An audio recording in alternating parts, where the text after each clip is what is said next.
kondisi Arab sebelum Islam ya. Sebelum Islam datang itu sebenarnya Arab itu seperti apa? Tentu saja yang saya sampaikan ya menurut sejarah, bukan saya kan baru lahir tahun berapa, saya belum tahu Arab ya. Jangan sampean protes begitu sok tahu dari mana ya, dari sejarah yang kita pelajari kan gitu ya. Oke, saya lanjutkan ya. Jadi kondisi Mekah sebelum Muslim itu ada beberapa di sini ya. Ada, kalau kita lihat ya, Anda bisa melihat di sini ya, di PowerPoint besok saya bagikan ini ya. Kelihatan enggak ya? Ini kelihatan apa enggak ya? Kelihatan apa enggak sama Anda ya, laptopnya, mana laptopnya? Nah ini ya, tidak begitu terlihat ya. Mana? Nah ini ya. Ini tapi tidak begitu terlihat ya. Kondisi Arab sebelum Islam itu seperti ini nih ya, Mekah. Ini kondisi Mekah. Saya bikin diagramnya di sini. Di sini kalau kita gambarkan suatu lingkaran ya, di diagram yang berbentuk lingkaran itu seperti ini nih ya. Jadi di sini kita tengah, tulisannya Anda bisa ngoret-ngoret di buku ya ini, tapi ya nanti saya bagikan juga PowerPoint-nya ya. Ini teologis yang tengah ya. Yang atas ini paganis, ya saya perlihatkan dulu. Yang di sini nih, di pojok sini adalah politis. Yang di sini ekstrim, yang di sini nafsu, yang di sini kemudian nenek moyang, di sini adalah jahil. Nah, ya kita jelaskan dulu dari sini ya. Bahwa di sini Arab sebelum Islam itu sudah memiliki kepercayaan, atau kalau kita lihat dalam bidang ilmu teologis, berarti mereka itu sudah memiliki pemikiran-pemikiran tentang teo atau tentang Tuhan ya, tentang ketuhanan di sini ya, teologis. Tetapi ketuhanan yang mereka pikirkan dan yang mereka yakini itu tidak seperti sekarang ya.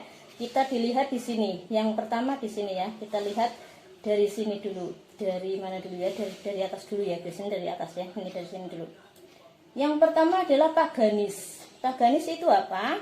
Paganis itu adalah masyarakat Arab, terutama di sini adalah Mekah, yang di situ nanti menjadi pusat ajaran Islam. Itu mereka pada menyembah patung ya, menyembah berhala ya. Bahkan kita sangat paham ya, terkenal ada berhala yang bernama Lata, Uzza, dan Mana. 3 berhala besar yang menjadi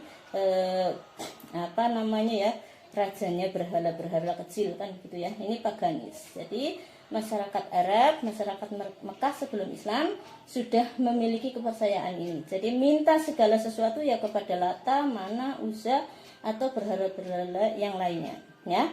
Nah, ini kapan ini terjadinya? Ya sebelum Islam datang. Loh, bukankah dulu sudah ada Nabi Ibrahim? Betul, sudah ada Nabi Ibrahim alaihissalam yang sudah menyampaikan ajaran Islam sebenarnya, kalau kita katakan Islam. Tapi yang harus ora terima dikatakan Ibrahim Islam didalile ya wis lah, arani bae agama Ibrahim atau Hanif ya, agama Hanif ya, agama yang ikuti oleh Nabi Ibrahim atau yang diajarkan oleh Nabi Ibrahim alaihissalam. Tapi kenapa kok sekarang menjadi paganis, di sini menjadi menyembah berhala? Ini kisahnya panjang ya. Nah, karena ini live di sini kita online, jadi kita sampaikan singkat ya, cepat padat gitu ya. Ini dulu Nabi Ibrahim alaihissalam sudah menyampaikan ajaran tauhid, yang di situ adalah agama Hanif, tetapi kemudian masyarakatnya sepeninggalkan Nabi Ibrahim alaihissalam dan para nabi lainnya, mereka itu sudah mulai melenceng. Terutama dari sini adalah karena orang-orang Mekah, orang-orang Arab pada waktu itu ada yang melakukan perjalanan ya sampai keluar Mekah, yang kemudian di situ ketemu dengan orang-orang Yunani ya, orang-orang Romawi.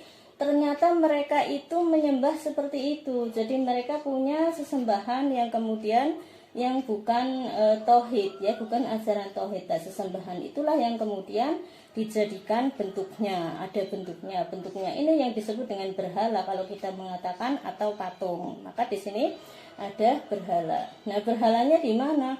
Ya ditaruhnya di itu juga, di Ka'bah ya, karena Ka'bah itu sebelum menjadi paganis, sebelum mereka itu menyembah menyembah berhala, kan mereka sudah sudah muslim ya. Maka di sini juga kemudian mereka meletakkan berhalanya juga di Ka'bah ini ya. Jadi Ka'bah untuk meletakkan berhala, berbagai macam berhala. Bahkan kita sudah tahu ya, nanti kalau Islam sudah datang ketika Fathul Makkah, Rasulullah itu menghancurkan semua berhala, baik yang di dalam Ka'bah maupun yang di luar Ka'bah ya, kan gitu. Ini paganis namanya.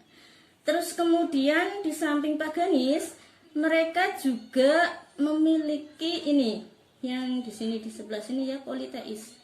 Politeis itu apa? Politeis itu kepercayaan yang di situ memiliki banyak Tuhan atau banyak sesembahan ya. Poli, dari kata poli, banyak ya.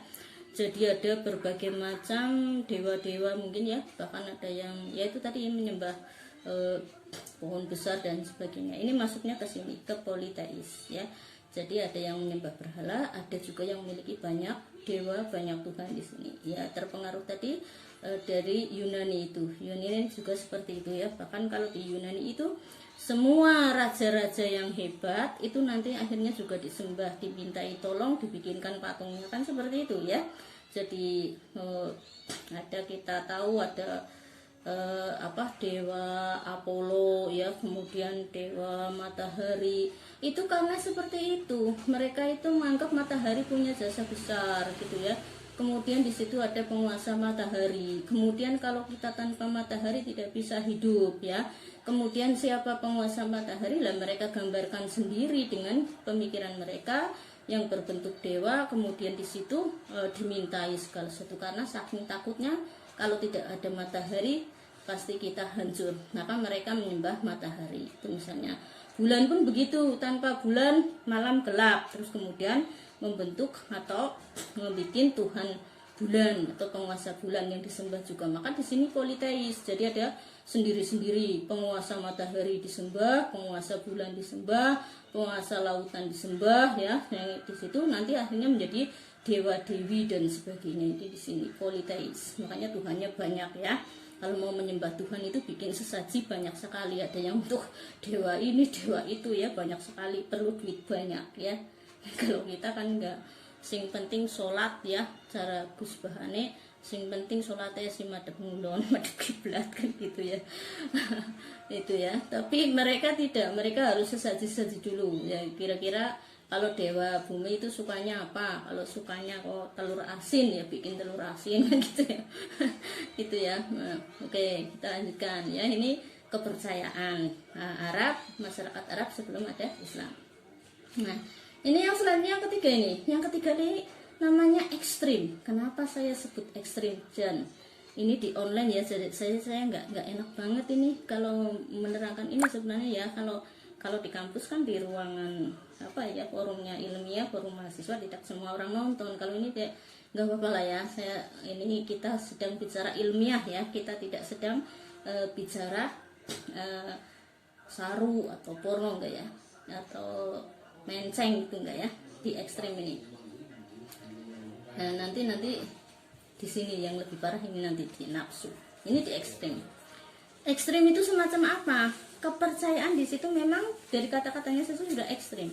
Jadi masyarakat Arab itu punya kepercayaan ekstrim yang aneh waktu itu. Bahkan tidak hanya Arab ya, dari Yunani itu tadi kan sumbernya ya, Yunani, Romawi, sampai kemudian ke Arab, dan tentu saja ya sampai ke Asia juga kan, ke Indonesia. Bahkan mungkin sampai sekarang masih ada ini ya. Jadi mereka itu percaya kalau Tuhan ya atau penguasa itu bisa memberikan sesuatu ketika kita melakukan sesuatu hal yang ekstrim. Misalnya apa? Yaitu tadi mengorbankan seorang gadis yang cantik jelita misalnya ya, terus dicemplungkan maring laut karena penguasa laut gitu ya, atau apa ya, seorang gadis yang cantik jelita dijorogakan maring apa itu namanya jurang ya, yang sangat angker biar apa, selamat dari keganasan jurang tersebut. Ini namanya kepercayaan ekstrim. Ada ini ya, dikira tidak ada. Bahkan mungkin sampai sekarang juga masih ada yang yakin seperti itu ya, karena takut di situ ada kejahatan apa, ada keangkeran ya, kalau orang Jawa bilang angker, benang kono angker gue hana sing nunggu jaluk apa gitu ya. Ini kepercayaan ekstrim. Nah kalau kita Islam tidak seperti itu ya, semua alam semesta itu adalah milik Allah dan Tuhannya hanya Allah ya, Rabbul Alamin ya, Rabbil Alamin, yang di situ kemudian segala sesuatu ya cukup kita meminta kepada Allah, termasuk meminta perlindungan, termasuk kita sholat juga hanya kepada Allah ini ya. Ini kepercayaan ekstrim sampai seperti itu. Nah ini yang tadi yang saya bilang, ini saya nggak enak banget ini mau menjelaskan yang ini yang nafsu ya, dan mohon maaf ya, saya tidak sedang porno atau saru ya, tapi kita kajian ilmiah ya, ini di nafsu. Ada juga sebagian masyarakat, bahkan ya, kabarnya itu sampai sekarang masih ada di belahan bumi, termasuk di Indonesia, yang memuja nafsu ya. Nyun sewu, saya tidak sedang mengatakan agama apapun, keyakinan apapun, tidak. Tapi di sini ajarannya bagaimana? Ajarannya di sini adalah karena yakin bahwa manusia itu tercipta hasil dari hubungan hawa nafsu antara laki-laki dan perempuan ya. Tidak saya jelaskan seperti apa ya, pokoknya itulah yang beruang Islam nafsunya dipakai nikah kan begitu ya, biar halalan thayyiban jere ya kan gitu. Nah tetapi kalau di sini tidak seperti itu. Karena pemikiran mereka bahwa manusia itu asalnya diciptakan karena hubungan hawa nafsu, maka di sini kemudian hawa nafsulah yang disembah. Lah menyembahnya bagaimana?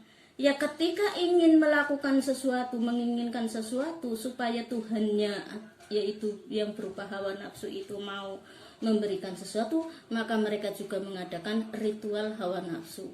Itu bagaimana?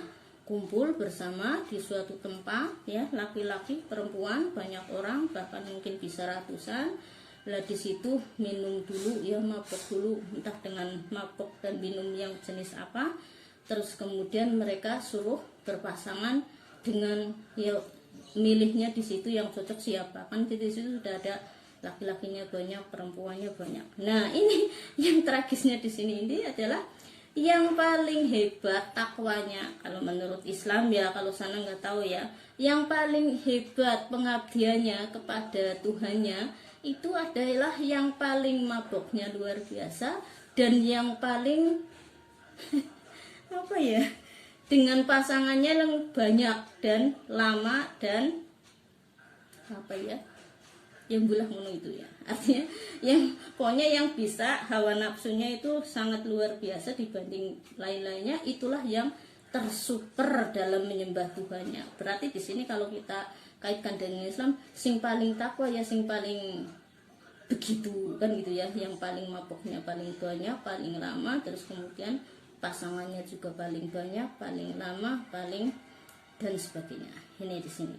Nah itu kan ngenes banget ya kepercayaan semacam itu. Nah ini ya, tapi yang namanya kepercayaan, keyakinan ya tidak bisa kemudian kita paksa goblok temen kowe, nggak bisa seperti itu ya. Mereka sudah yakin seperti itu angel di sini ya. Nah terus kemudian ujung-ujungnya di sini ritual ini kalau zaman dulu ya mungkin di sini masih sekarang masih ada ya. Kalau di Indonesia atau di Jawa itu sering mengatakan itu ilmu hitam ya, ilmu magic misalnya ya, nyun sewu. Ya saya bukan lagi ngomong dukun ya, tapi ada kalau sebutan di Jawa itu dukun. Misalnya anu mbah ke anu kepengin kayak kie, terus nang kono nang mbah dukune yang ngene karo nyong seminggu nang omah. Nang itu bilang ya. Ini jangan ya, ini bukan ngomong mbah dukun sekali lagi. ada katanya. Dan dulu saya waktu masih kanak-kanak juga menyaksikan sendiri ada yang mbah dukun seperti itu, tapi sekarang sudah meninggal dunia ya. Udah saya lanjutkan. Sekarang ini yang selanjutnya. Yang selanjutnya adalah kepercayaan teologis pada waktu itu di Mekah atau di Arab juga ada yang di situ adalah mengikuti nenek moyangnya. Artinya apa?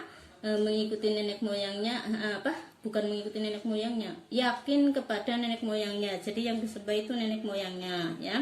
Kalau punya nenek, punya mbah, punya buyut yang sudah meninggal dunia, ya itulah yang mereka sesajini, yang mereka mintai segala sesuatu, termasuk meminta perlindungan, termasuk meminta keberkahan dan lain-lain. Ini ya, di sini yang kepercayaan terhadap menyembah terhadap nenek moyang ya. Yang sekarang juga di Jawa masih ada ini ya. Jadi njaluk apa-apa mengbaik. Makanya ada Islam lain yang sangat tidak setuju, misalnya ada ziarah kubur. Ini sebenarnya acuannya pada sini ini awalnya ya.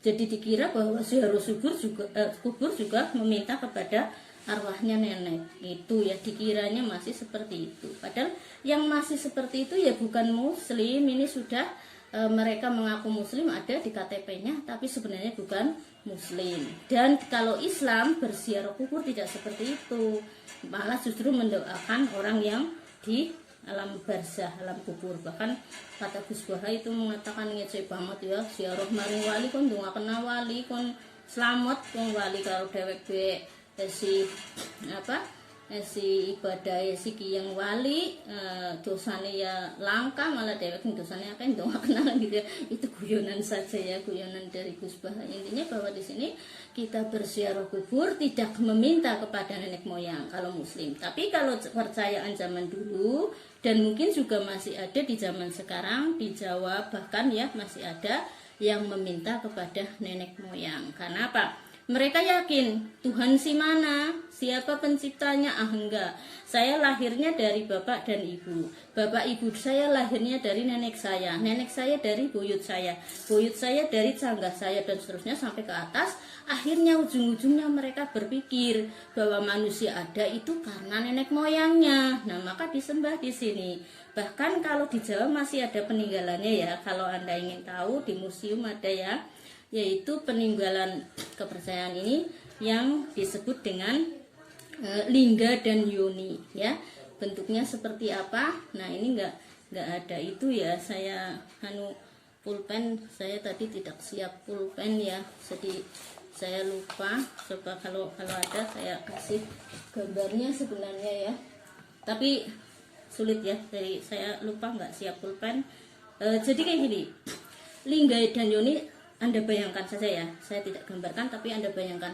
Lingga itu bentuknya seperti mutu, ngerti mutu ya? Kalau kita bayangkan seperti tongkat, ya nyun sewu. Sampean kalau ngelihat, ya, mohon maaf lagi, ini bukan menyinggung agama apapun, tapi kalau sampean ngelihat film ya, film di India, itu ada kan yang bentuknya seperti itu, yang di situ ada lambang dewa. Kemudian di bawahnya kayak gini ya, ada kayak apa namanya kalau yang untuk ulek-ulek apa aja ini? Ciri ya, kalau orang Jawa bilang ciri, kalau orang bahasa Indonesia bilangnya apa? Nah, nggak ada yang bisa ngomong ya karena Facebook. Ciri apa ciri sih? Coek ya, itu kayak gini, bentuknya kayak gitu ya. Terus di atasnya itu kayak mutu ya. Tapi kalau kita itu lebih ke kayak gini loh, set. Terus yang di sini ada apa, garis 3 putih. Nah, itu lingga namanya, yoni dan lingga. Itu sebenarnya apa sih? Itu sebenarnya lambang dari nenek moyang, yaitu apa? Yoninya ini lambang perempuan ya. Nyun sewu, mohon maaf lagi, sekali lagi bukan porno ya. Alat vital perempuan. Terus yoninya yang kayak gini ya, yang di sini di atasnya kayak gini, yang bentuknya bundar, terus ada seret-seret 3 itu adalah lambang alat vital laki-laki atau lingga itu. Nah, kenapa? Ya karena menyembahnya itu. Jadi dikira oleh nenek moyang kita itu ya, di Arab itu termasuk di Jawa, kita itu terciptanya dari dua itu, sehingga menyembahnya itu. Jadi ujung-ujungnya semua dewa disembah tapi pol-pole kue kayak gitu ya. Paham ya? Wis bodoh lah tafsiran Anda seperti apa. Kalau di kelas jadi lebih jelas, lebih keton. Tapi kalau Anda ingin lihat di museum ada, itu ada yang namanya lingga dan yoni ya. Kalau di Jawa ya. Kalau di Arabnya namanya apa nggak tahu bahasa Arabnya ya. Terus selanjutnya nih. Selanjutnya adalah kepercayaan jahilun, jahil dari kata bodoh ya. Kepercayaan jahilun sih kepriwe kiye. Nah, ini ya segala sesuatu yang bodoh-bodoh itu ya, karena laut disembah ya. Anak gunung gede, gunung gede temen ya disembah. Bahkan anak ular disembah ya. Ular disembah kenapa? Karena takut. Ular ternyata mematikan ya, berbisa ya, menggigit. Langsung malah sampai sekarang ini di Jawa juga masih ya. Kita waktu kecil saya tuh aneh ya. Hingga saya kan ya mohon maaf, saya tuh lahirnya di Kubang Kangkung sana ya. Sekarang di Cilacap. Kenapa di Kubang Kangkung ya? Ayah saya ditugaskan menjadi pengawas pembangunan jalan Kawunganten Cilacap ya dulu sama Pemeda, karena ayah saya PNS. Lah saya kemudian ibu saya sama ayah saya kan terpaksa tinggal di sana ya, bikin rumah di sana sampai lama itu, sampai jalannya jadi ya. Nah itu di Kubang Kangkung itu kan zaman dulu diarani alas ya, hutan. Nah kalau saya itu dari Cilacap, dari sini ya, ngikut ayah ke sini ke Cilacap terus pulang, atau dari Kroya ya, dari saudara saya kan di Kroya juga Nusa Wungu sama mbah saya tuh lucu. Lewat jalan tiba-tiba ada ular itu di tengah hutan. Kok ngomong kayak gini, mbah ngapunten mbah, niki wayahe liwat, ampun diriduk ya, ampun diganggu. Lah aku bingung, waktu itu kan saya masih kecil ya, masih balita. Saya berpikir loh dini mbahku ulah ya. Aku ya malu banget sama teman-temanku kalau mbahku ular gitu ya. Itu waktu saya, pemikiran saya waktu itu ini ya. Nah, tapi sekarang setelah saya dewasa, saya gede, saya kemudian menganalisa, oh alah, ternyata ini adalah ajaran jahilun yang saya pelajarin sekarang, yaitu bahwa masyarakat dulu memang seperti itu, takut kepada macan, macannya disembah lah. Kemudian kenapa ada istilah mbah? Nah ini juga ada kaitannya dengan agama tertentu. Sekali lagi saya tidak ngomong agama manapun, karena kalau saya ngomong berarti saya mengatakan agama, inisial agama tersebut berarti saya memecah belah kan ya. Ada suatu kepercayaan, ada suatu keyakinan yang di situ kalau orang mati, meninggal dunia, itu tidak mati ke alam barzah seperti yang kita yakini oleh umat muslim ya. Tetapi di situ arwahnya, rohnya itu kembali lagi kepada di dunia, kepada makhluk-makhluk Allah, yang di situ makhluknya sesuai dengan perilakunya terdahulu. Misalnya apa? Dulu kok kelakuannya ketika hidup itu seperti ular ya, tukang ngadu domba, jahat ya, suka menggigit dari belakang dan sebagainya, itu ya jahat lah ya. Itu ruhnya masuknya ke ular. Maka kemudian diyakini oleh orang-orang terdahulu, ya ini yang jahilun ini tadi, bahwa barangkali mbahnya juga dulu orang jahat masuk ke ular, sehingga kalau ada ular, jangan-jangan yang ular di situ adalah mbahnya. Jadi ngarhamane mbah wayai badhe liwat ampun dicokot. Ini ya lucu ya. Macan juga seperti itu ya. Bahkan sampai sekarang masih ada yang seperti itu. Makanya kalau kita punya nenek yang masih seperti itu, karena kita sudah alim ya cara Gus Bah, tapi cara kita ya wis mandan ngerti ya itulah ya. Jadi kasih tahu mbah, niku sanes bae, ula ya ula bae, pateni mbah, terus niku nggih. Oke, saya kira ini sudah cukup ya, bahwa itulah kondisi masyarakat Arab, masyarakat Mekah sebelum Islam datang. Makanya nanti ketika Nabi Muhammad SAW sudah hadir ke Arab, ke Mekah ini, akan menghancurkan semua kepercayaan-kepercayaan ini, ditunjukkan kepada jalan yang benar, kepada Islam, kepada tauhid yang benar, bahwa semua ini adalah kepercayaan yang keliru ya. Jadi kita orang Islam itu harus yakin ya, yakin di situ bahwa intinya bahwa Islam itu adalah tauhid. Semua penguasa alam ini adalah Allah Subhanahu wa taala. dimanapun, di lautan, di darat, di bumi, di langit, bahkan kita punya doanya ya yang mencakup semuanya ya. Jadi tauhid kita sudah jelas sekali ada di surat Al-Ikhlas ya kan, Qul huwallahu ahad, Allah itu tunggal esa. Terus kemudian di dalam ayat kursi sudah jelas di sana ya, Allahu la ilaha illa huwal hayyul qayyum la ta'khudhuhu sinatun wa la naum, dan seterusnya sampai kepada penguasa langit dan bumi hanya Allah. Bahkan kita punya doa yang sangat mustajab yaitu bismillahirrahmanirrahim la yadurru ma'asmihi syai'un fil ardi wala bis sama'i wa huwas samiul alim. Ya, bahwa baik itu berbentuk jin ya, setan, iblis, apalagi binatang-binatang semuanya tunduk di hadapan Allah. Maka Islam yakin kepada Allah, cukup memakai doa itu, insya Allah semua makhluk minggir gitu ya. Jadi nggak usah takut, kemudian ketakutan itu bahkan sampai disembah begitu ya. Jadi saya kira pertemuan hari ini cukup itu saja dulu, yaitu terkait dengan kepercayaan masyarakat Arab atau Mekah sebelum Islam ya. Wassalamualaikum warahmatullahi wabarakatuh.